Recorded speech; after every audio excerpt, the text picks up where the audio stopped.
ल जय मसी आमै जय मसी। आज तपाईसँग छोटो भलाकुसारी गर्दैछु अनि यो चाहिँ तपाईसँग कुराकानी गरेर भिडियो राख्नको लागि हो हैन। अनि अब यो आज हाम्रो नाति बजुको गन्थनमा हामी भुटान जान्छौँ पहिले। भुटान जानु भुटानदेखि पनि नेपाल आउँछौँ, नेपालदेखि डेनमार्क पनि आउँछौँ अनि अरू कुरा पनि गर्नुपर्छ नि। पहिले त तपाईँलाई सोध्न चाहन्छु, तपाईँ भुटानमा कुन गाउँमा जन्मिनु भएको थाहा छ? चनौटेमा अरे। चनौटेमा। तपाईँको बाबा आमाको नाम थाहा छ? थाहा छैन। आमाको नाम चाहिँ थाहा छ, ढाँटी अरे। ढाँटी छोरो हुन्छ भनेर भनेको थिए मलाई। छोरी जन्मेर मलाई ढाँटी नराखे भन्दै थिइन्। ढाँटी अरे छोरो हो र। छोरो जन्मसँग छोरी भयो भने ढाँटी नराखे मलाई आमालाई। आमाको तपाईँलाई सम्झना छ अलिअलि कस्तो हुनुहुन्थ्यो बाबु आमा भनेर? बाउ त देखिनँ मैले। बाउ देख्नु भएन। आमाको चाहिँ सम्झना छ, यस्तो हुनुहुन्थ्यो? आमा चाहिँ सम्झना छ। ए तपाईँका जम्मा कतिजना दाजुभाइ दिदीबहिनी हुनुहुन्छ? दाजुभाइ त मालीदेखि मुनिको एउटा दाजु जन्मेको थियो अरे, त्यही पनि मरिगयो अरे। छोरी मात्रै 5 बहिनी। त्यही कहाँ थियो? 5 बहिनी छोरी, एउटा छोरो जन्मेकोमा त्यही छोरो पनि मर अरेर। अनि 5 बहिनी छोरीमा दुडी छोरी अगाडि निकाएको अरे। 3वटा चाहिँ बाँचेका थियौँ। 3वटा बाँचेका थियौँ, त्यही पनि अब दुडी सकिगयो, एउटा बसिरहेको छ। तपाईँ एकजना हुनुहुन्छ। यो पनि अब परमेश्वरको यो अनुग्रहले गर्दाखेरि तपाईँ हामीसँग हुनुहुन्छ। तपाईँको विवाह चाहिँ बराइलीसँग भयो? लामगादे हो र? 9 वर्ष केटी बिहे गरेर दिएको। 9 वर्षको म केटो चाहिँ 10 वर्षको कि 11 वर्षको भन्थे त्यो जमानामा। 9 वर्षमा बिहे गरेर दिएको। कहाँ बोकेर हिँड्थ्यो अनि के भन्नु। अनि बिहे गरेपछि चाहिँ बुढाको घरमा जानु पर्थ्यो कि? 1 वर्ष मात्रै राखेँ नि। 1 वर्ष माइतमै राख्यो। 1 वर्ष राखेँ, त्यही पनि आफ्नो आमा बाबालाई कान्छाले त्यो के को हतार परेको पनि त्यो 9 वर्षमा किन दिनु पर्यो अर्कालाई। त्यही माथि रित खाएको थोरै हो नि। यत्रो बडो सुँगुर, 1 मुरी चामल, जाँड कति हो, रक्सी कति हो, छाङ्रा भनेको पैसा कति हो, कति गोरु बेचे भन्दा 4 बजे गएर मलाई बेचेर बिहे गरेर ती पठाए 9 वर्षमा। 1 वर्ष राखेर 10 वर्षदेखि पठाइहालेँ घरमा। हो र? बाबुसँग चाहिँ कहिले भेट भयो तपाईँको? बाबुसँग भेटाउँदा चाहिँ म कति 13-14 वर्षको थिएँ होला कि 15 वर्षको थिएँ होला म त्यति बेला। 15 वर्षको थिएँ। 15 वर्षको। बाबुसँग चाहिँ आफै राजी खुसी बिहे गर्नुभयो कि बिहे गरेर देखा? दिदीले फकाएर यता मेरो देवरसँग यता मेरो नजिकमा आइज भनेर लगाइदिएकी नि त। कुन दिदीले? माल दिदी। ए अन्त चाइला मेरो बुढो काइला भने अनि म देवरलाई पार्न पाए बहिनी पनि मेरो काखमा हुन्छ भनेर नि त। तपाईँ मैले सुन्दाखेरि तपाईँ बाबैको कान्छीबाट आउनु भएको अरे भनेको सुन्नु। कान्छी बाबैले लकानदेखि छोरी बिहे गरेको थिए नि त। लकानदेखि छोरी के भएर चाहिँ तपाईँले ल्याउनु भयो बाबैले? अब लकानदेखि छोरी बिहे गरेको अचानक बेच्दा 1 गोटो चिया 1 गिलास चिया पकाएर मान्छेलाई दिने ढङ्ग पनि थिएन। अनि के भन्नु, केही नजान्ने केही नजान्ने जान्ने मान्छे चाहियो। भात पनि पकाउन नजान्ने, चिया पकाएर सासुलाई नदिने, खानेकुरा बनाएर सासुलाई दिन नजान्ने। अनि सासूले नि भनिन् अरे मेरो धन्दा खोसिएन छोरा। अर्को अलिक बाटी खालको बुहारीले मलाई मेरो हातको धन्दा खोसिएन भनिन् अरे नि त। बाबैले बिहे गरेको बाबैले तपाईँले कथा भन्नुभयो पहिलेको बुढीसँग चाहिँ कसरी भेट भयो बाबैको भनेर? खोइ सबै केटी चिनाउँदै देखाउँदै हिँड्ने अरे। बाबुले कुनै पनि मन परेन अरे। त्यही लगाउँदै छोरी त्यही पनि यहाँ गाँड भएको थिएन, यत्रो गाँड थियो। अनि दागामा पनि पुर्याएर केटी हराउन सुनारे केटी थिए अरे।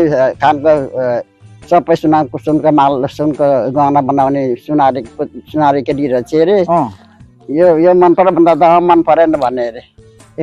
बाबेले मन परेन भने अरे। यस्तो सुनारेको छोरी पनि मन सुनारे काम गर्ने केटी नै काम गर्ने, केटी नै सुन कमाउने काम गर्ने। त्यो चाहिँ के भएर उसलाई बा बुढीले हेप्छ भन्ने भयो कि यो त सुन कमाउँदै रहेछ। अनि फेरि उता घुम्दै ल्याएर अनि हाम्रो चाहिँ घर अलि माथि त फेरि गाउँ भन्थे। अनि त्यो चाहिँ तल चाहिँ 12 झुरे गाउँ भन्थे। त्यो बाबाको ससुरा घर चाहिँ बालाधुरे भन्थे अँ, हेराउँदाखेरि लिँदाखेरि त्यहाँ चाहिँ त्यो केटी चाहिँ मन पऱ्यो भने अरे मन पऱ्यो भने अरे ए घाँसे अरे त्यहाँदेखि त्यसैलाई मागेर बिहे गरेर भएर त बिहे गरेर ल्याएपछि त केही नजान्ने भात पनि पकाउन नजान्ने चिया पकाउन नजान्ने सासुले बनाएर खाना दिनुपर्ने बुहारीलाई भात पनि पकाएर केही छैन भत्ताले बाध्यको काम पनि राम्रो सुनिदिन्थ्यो जिब्रो पनि राम्रो पड्काएर राख्दैन थियो तपाईँसँग अब जेठीसँग चाहिँ मिलेरै बस्नुभयो अनि त्यो अर्दानी बेदा मान्छेसँग के बाँध्नु त अब आफैले अब मैले यति खा भन्दा खाने यसो गरेर नगर्ने खालको मान्छेलाई के ए जसै गर भन्दा नि उसलाई केही अत्ताउन पर्छ मलाई जेठी ढोका गएर चार्न पैसा चारने पैसा यो फुलो थुमेर चार्न पैसा राखेर खुट्टा ढोकान लगायो त्यो खुट्टा पनि के ढोक्थ्यो यसो माथेर यसो निम्रे जस्तो गऱ्यो अरे चार्न पैसा दिएर अब जेठीलाई सिर राखेको सिर उठाएको अरे सिर उठाएको अब कान्छी ल्यायो भने कान्छी ल्यायो सिर उठाएर लगाएको अरे चार्न पैसा राखेर मार्यो ल त्यस्तो पनि भयो अनि यता बाबासँग आइकन चाहिँ जहाजमा तपाईँको कतिजना छोरा कतिजना छोरी भयो मेरो 7 भाइ छोरा 3 बहिनी छोरी नै अब 7 भाइमा 2 भाइ अगाडि नै काका ठुले मादेखि माथिबाटको छोरो पहिलो छोरो गयो त्यहाँदेखि मुनि काँडादेखि मुनिको छोरो गयो अनि अहिले 5 भाइ छन् 7 भाइमा ए अनि तिनीहरू छोरी भयो छोरी चाहिँ त्यो नै मात्रै ल ठिकै छ नेपालमा के अरे भुटानबाट तपाईँ नेपालमा बसाइ सर्नु भयो बसाइ सरी के अब भोटेले खेदाएर हिँड्नु पर्यो नि त हिँड्नु पर्यो कस्तो त्यतिखेरको घटना कसरी घर छोड्नु पर्यो भुटान भन्ने अब घर छोड्नु पर्दा अब भोटेले के आजै घर छोड भोलि घर छोड भन्थ्यो के भन्थ्यो अनि अब सबै निक्लेर जा मेरो नेपालीलाई हाम्रो नेपाली एउटै राख्दैन सबै आछामेको जरा खोला टोरिया त भान्सामा टोरिया खेलाउँछ भनेको अरे नि त भोटेले तपाईँको घरमा आएर आर्मीहरूले केही भने तिम्रो निस्किनु पर्छ भने आर्मीहरू आयो घरमा आउन त हाम्रो ठुलो केटाको फोटो दैलम राखेको त आर्मीमा थियो नि त ठुलो जेठोमा पनि आर्मीमा थियो यो को हो भन हाम्रो जेठो दाजु आर्मीमा छ भन्दा थपक्क लाएर हिँड्यो आर्मीमा छ भन्दा थपक्क लाएर केही पनि भन्नु त्यतिकै गयो यो त सरकारको काम गर्ने मान्छे यो त हामी उतै काम गर्ने मान्छेको परिवार पर छ भने के हाल्ने अनि माइली सँगसँगै पछि भित्र पनि बसेर के बम राखेको छ भनेर खोज्दो रहेछ नि त भित्र माथि तलमा चढाएर खोज्दो धानको ढिकुटीहरू सबैतिर के जाति राखेको ठाउँमा खोज्दो बाक्सा उगार्न लाग्यो माइलीलाई त्यो बाक्सा उगार भन्न छैन अनि काइलो र माइलो चाहिँ अलैँची बारी अलैँची पनि गएको थियो काम गर्न अनि यो खोइ यो वीरबहादुर बन्तेलाल छैन त यहाँ भन्दाखेरि त उहाँ काम गर्न गएका छन् अलैँची बारी भन्ने माइलीले अनि आर्मी बसेभित्र कान्छी माइली पनि टाँसिँदै उसँग भित्र पछि बाक्सा गाडिदिनु पर्ने अरे सबै खोला देखाइदिनु पर्ने सबै बाक्सा देखाइदिनु पर्ने माथि डाँडामाथि सबै कोठाकोठी सबै देखाइदिनु पर्ने त्यहाँदेखि उनीहरूले खोजेको चाहिँ के खोजेका त्यो चाहिँ खोइ बम राखेको छ खोइ मान्छे आउँदाखेरि मार्छन् मान्छे आर्मी आउँदाखेरि मार्न भन्दा बम पटकाइन्छ भनेर डराएको होला यता 2 सुरमा 2जना एउटा सुरमा 2जना 4जना छेउछेउमा बसेका तल्लो सुर र माथि सुर किन बसेका अब को आउँछ यहाँ के गर्छन् कि बाहिरले बम पड्काएर मार्छन् के गर्छन् कि भने होला नि त अब त्यस्तो हामीहरूलाई होस् नपरोस् न भुटान छोड्दाखेरि राति नै घर छोड्नु पर्यो कि दिउँसो छोड्नु राति गयौँ हामी दिउँसै हिँडेको हिँड्नुभयो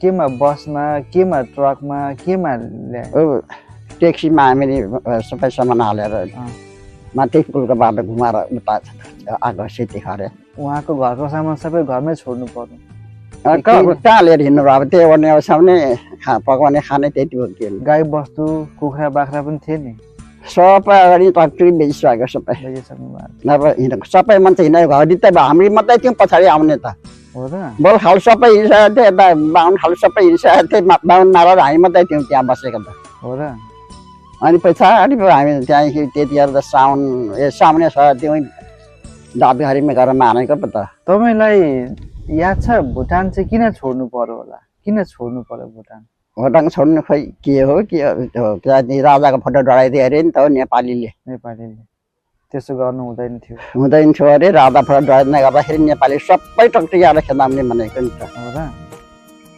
अब भुटानको कुरा गर्दाखेरि तपाईँलाई भुटानको कुन कुरा चाहिँ तपाईँलाई अझै पनि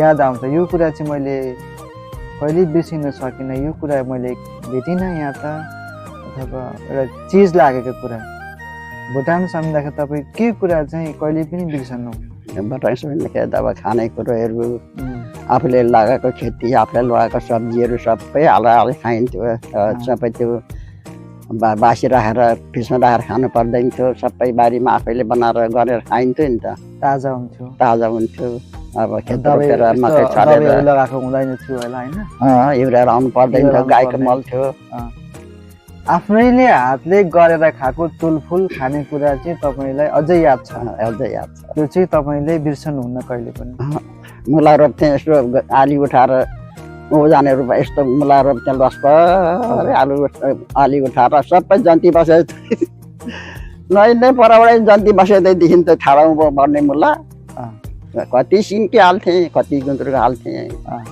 सब्जी चाहिँ किन्नु पर्दैन थियो बर्खामा फर्सीको मन्टा असारे बोडी करेला के भइजान्थ्यो चिचिन्डाहरू के फर्सी लौका सबै बर्खामा चाहिँ अनि हिउँदामा सागपात भइजान्थ्यो अनि के को सब्जी लाउन खानाको दुःख थिएन किन्नु चाहिँ पर्दैन थियो सब्जी किन्नु पर्दैन प्याज रोप्दा प्याज आफैले भइजान्थ्यो लसुन रोप्दा भइजान्थ्यो साग छर्दा भइजान्थ्यो बर्खामा अब फर्सी रोपिन्थ्यो लौको रोपिन्थ्यो त्यही भइजान्थ्यो सब्जी अनि हिउँदामा सागपात खाइन्थ्यो लाइन्थ्यो उहाँको काम चाहिँ भुटानको काम चाहिँ खेती